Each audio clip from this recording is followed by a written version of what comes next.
Hi, I'm Joe, and this is Eric, and this is Denver Exotic Rental Cars. Generally, it's 580-2, so this is the rear-wheel drive version of the Lamborghini Huracan. This is a 2019. It's got about 500-600 miles on it now. It's a V10 naturally aspirated engine. The horsepower is around 580, hence that's kind of where they get the number from, give or take. I couldn't quote you what the torque specs are. Quick dual clutch transmission, shifts in a fraction of a second. Milliseconds, 0-60 probably somewhere around the, we'll call it 3-second range. Depending on the driver. Yeah, depending on the driver and the atmosphere and the weather that day and what kind of tires you got on it. And interior is a really awesome creamish, kind of type, whitish. Yeah, creamish. white color, midnight bluish type color. Really. Yeah, I forget what the official name of the color is. For being car guys, you think we know every detail about the car. It's too many to keep track of. Yeah. If you guys are, in town, whether you live here or you're just visiting from really anywhere, we've had people come from all over the place. Stop by and say hi. Bring the kids by. You can take some pictures. They tend to enjoy that. And if you come in and you mention burning rubber from this video, we'll give you a discount on the rental. And we're in Golden, Colorado, and check us out on our website. Be included in the video, and all of our Instagram and Facebook handles will all be there as well. And I think now it's time to let's go test drive and see what the Lambo does. Let's do it. Let's do it.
While we were filming the Lambo, we met these two guys. They built this custom drone, which they said that goes 100 miles an hour. I think it's pretty wild. And they got these cool like goggles that they wear, like a virtual. It's pretty cool. It's all custom built. So yeah, these guys are from CU Boulder, studying aerospace engineer. So smart guys. These two guys told us that these drones go over 100 miles an hour, so they said that they wanted to do a little drag race. First they wanted to do it with the Dodge Viper, see how fast it is, and well, it actually kept up. It was always on the bumper. Alright, coming up.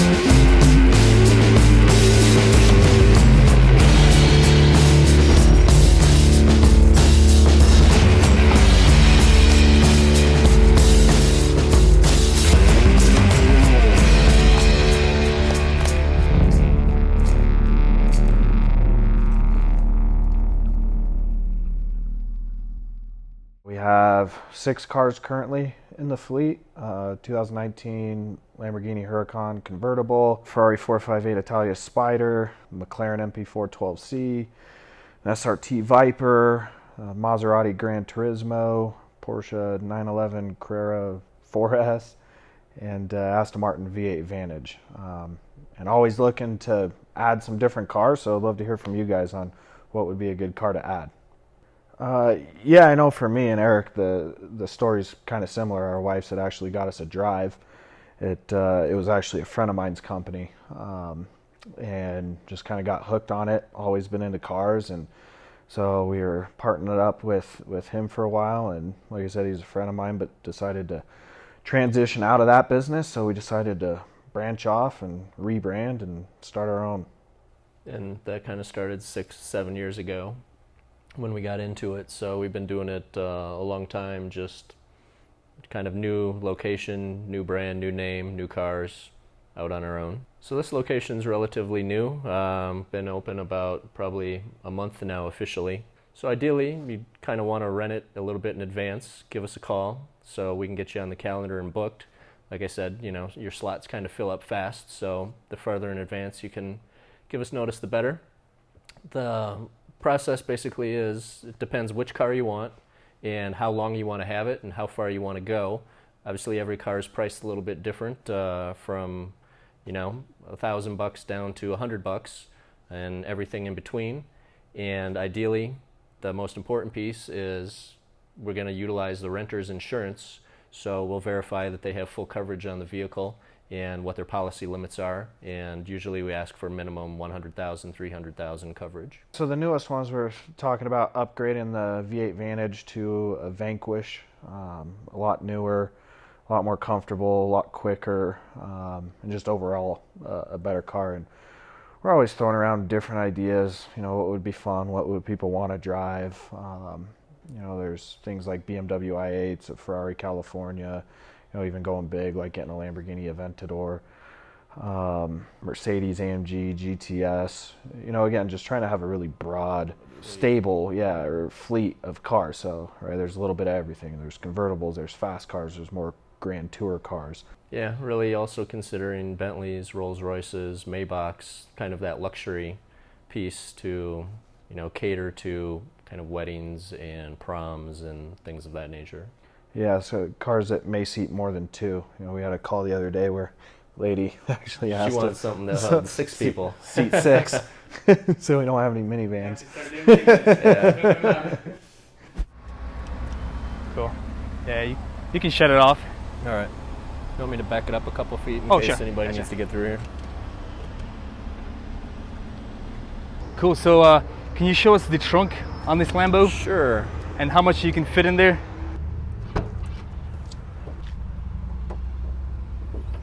Wow, look at that. Not a whole lot. You can Not get a whole about 2 backpacks or 1 big duffel bag squished in there. Uh-huh. It's the smallest out of all the trunks. Wow. And we call it a frunk, Yeah. a front trunk. So no spare tire, huh? No spare tire. What happens when you get a flat then? You're out of luck, huh? You Call a call tow truck. Lamborghini roadside. Yeah. That must be a fortune, huh? Yeah, and this is stripped out because normally all the tools sit right here and sit right here, and the car cover would go in there, so you got to take all that out just to get that much room. Gotcha. So I'll daily drive a lot of times the Aston just because it's so comfortable. And I only live for my normal day job. I'm only 2.8 miles from my office, so it's nice because you know, it drives often, so it stays broken in, but there's not a whole lot of mileage being put on it. I really daily drive a Subaru 2008 STI stick shift. It was the first year they made the wagon. It's a red one. Really like that car a lot. Helps truck my family around. But I also daily drive the Maserati Gran Turismo that also has a back seat and trunk space. Just doesn't have 4 doors, so it's a little tougher for the kids to get in and out of the back seat. But once they're in, it's got full-blown room for adults back there, so it's plenty roomy. Yeah, and it's fun to take the kids for drives in the car. I have a 3-year-old, and she loves riding in the cars. So there's some interesting things left behind in cars. So make sure if you take a car out that you get all your belongings. Let's Well, they're interesting. There's some specific interesting things of impressions on the window and stuff. We've seen just about everything you can imagine, from handguns to left in the car to glitter and butt prints on the glass and French fries under the seats, and yeah, we've seen a lot over the years, but really kind of the tough ones are when the renter has to give us a call and tell us that they've crashed the car or totaled the car. We've seen a couple of those as well, and you don't want to be that guy. Yeah, you don't want to make a really fun day one of the worst days of your life. That's right. So, yeah, the goal is to go out, cruise around, have fun, but, like I said, not make a good day a terrible day. Everybody loves a Lambo. It depends on kind of the renter's demographic. It seems the younger generations are all about the Lambos, and from they see it in the rap videos, and some of the older people prefer more of the classics, the Ferraris and the Maseratis.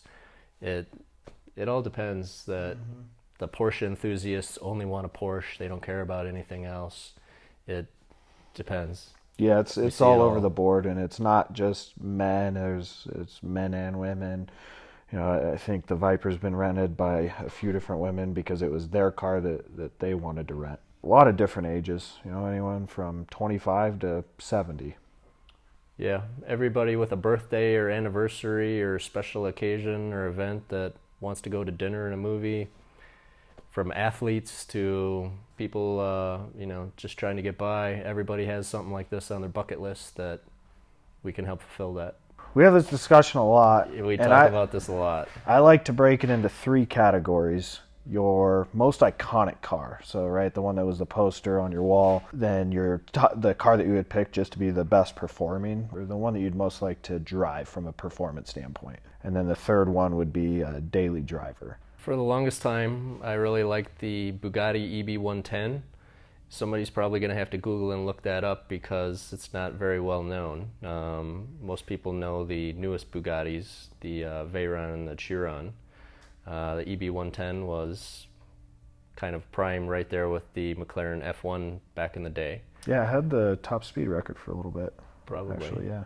But outside of that, Ferrari Enzo, Ferrari F40, F50, all the McLarens, F1, P1, Senna. It's really tough to ever try to pick just one.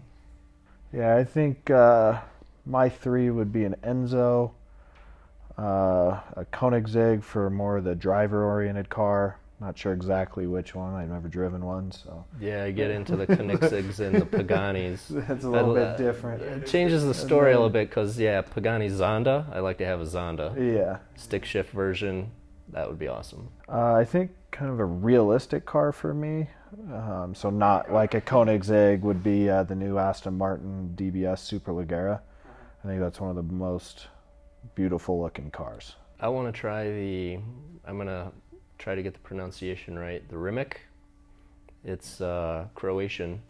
That I forget what their first car was, but the second one they actually had down in Ferrari Denver showroom, and I went down and checked that out, got some pictures, sat in it, and it's going to be approaching 2,000 horsepower all-electric vehicle. All-wheel drive. Yeah, I'd love to try that out, but that's I think a it's couple like, $1 million car. Yeah, it's going to be sub 2 seconds, 0 to 60. Yeah, I want to try kind of. When we add that to the rental fleet, we'll let you guys know. Yeah, the electric. I want to try out some electric cars. First car I ever had was a Mustang, and. Yeah, my first fun car was a 3000 GT VR4, and it was all-wheel drive, so it was pretty tough to do burnouts. But now with these cars, it's just not worth it to hammer on them that hard. The chances, if you break something, it's a bit more expensive than a normal car. And now with all the traction controls and vehicle dynamics and ABSs and all the electronic nannies they got on it now, if you leave those on, it's really hard to try to get it to burn out and get it sideways. And once you flip all those off, like Joe said, you can get away from you real quick. Yeah, it gets scary. The Viper with no traction control is a pretty scary car.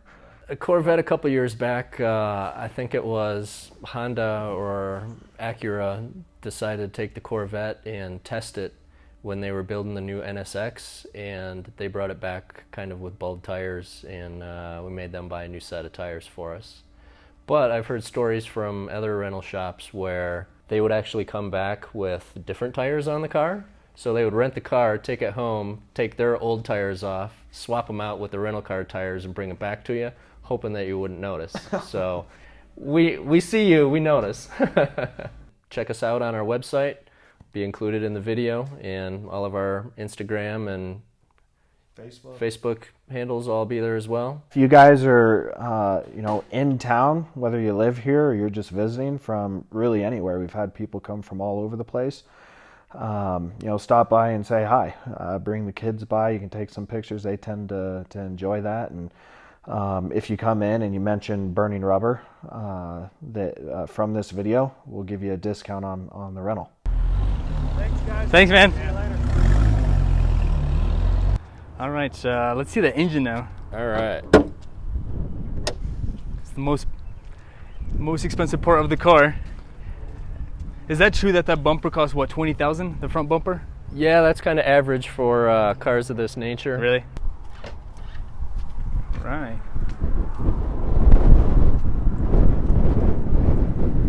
In the Spider, there's not a whole lot to see compared to the Coupe. Yeah, wow. The Coupe basically has the back glass window, and you get to see more of the engine. But with the Spider, the way the top folds down, that you lose kind of all the glory. Man, you get to see two giant air boxes, and that's about it. Man, so how do you even work on it? You have to pretty much take the whole back apart, huh? That's what Lamborghini service is for. Yeah. Never want to work on it on your own. No. Costs a fortune. Yeah. That's cool. So this is completely all stock, no custom parts on it? Correct. All stock, completely all stock. Nice. And you want to keep it that way for at least the first 3 years, so you don't void your warranty. Right. So after 3 years, your warranty's out? Right. So it's 3 years, and then how many miles? Usually 36,000 miles. 36,000 miles, okay. It's pretty interesting how the door handles open, so it's just kind of like a little lever you pull it, huh? Yeah, it's kind of a push-pull effect. Uh-huh. We'll give it just a second. It'll close and shut down kind of all by itself here in a second. Maybe because that door's open and it's not doing it? Yeah, maybe. Okay. But basically it's a push in here, that pops out, and then pull it like that. Kind of helps keep the whole panel flush for aerodynamics. Yeah. So what's the whole thing about Lamborghini not doing butterfly doors? Well, on the Huracans, this is kind of the baby Lamborghini, and they don't come with the butterfly doors. You got to actually step up to the Aventador and kind of the flagship model, the V12s, and that's where they get you with the butterfly doors. So the Aventador and the Murcielago before that, and the Diablo before that, and the Countach before that. All the baby Lambos like the Huracan and the Gallardo all kind of had normal doors, but we actually prefer the Huracan because it's more reliable than the Aventador as far as maintenance and repairs go. It's also smoother to drive with the dual clutch technology versus the old single clutch technology in the Aventador. It's a Lambo, and usually that's what people are really looking for. Oh, nice. So, you got a renter. Yeah, he's rented the Lambo today. Wow, and he's taking it out today? Taking it out right now. Beautiful. Perfect. Jason's gonna go through it and show him how to use it all. Nice. If you want to come jump in. Yeah.